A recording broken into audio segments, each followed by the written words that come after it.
after his baptism, Jesus, uh, in this Gospel of Matthew, it says that he went and was tempted in the desert 40 days and 40 nights.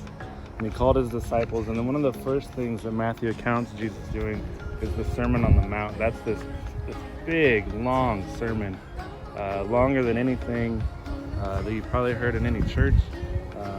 And Jesus kind of sums up the end of his Sermon on the Mount. Near the end of it, he's talking about the different laws that the people would have known, and he's correcting some of the laws because when people create laws, they make mistakes and they put selfish things inside of them. And so he was saying God's law was intended to be this.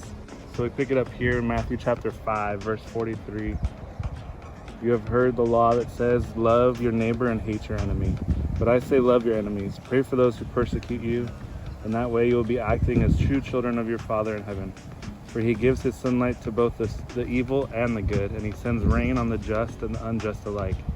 If you love only those who love you, what reward is there for that? Even corrupt tax collectors do that much. If you are kind to only your friends, how are you different from anyone else?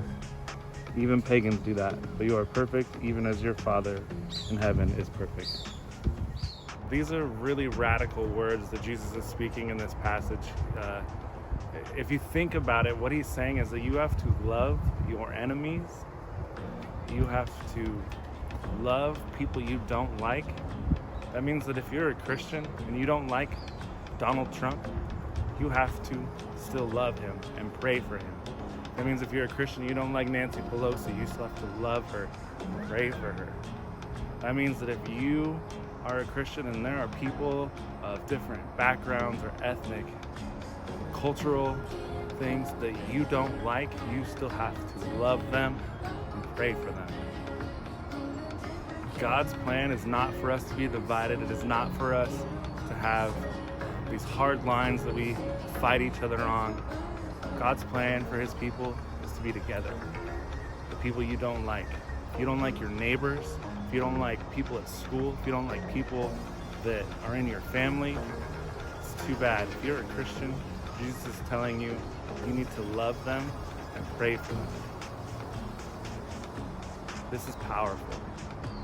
Some of us have these people in our lives that we just can't stand, that we just can't get along with. But we still, if we call ourselves Christians, have to love them and pray for them.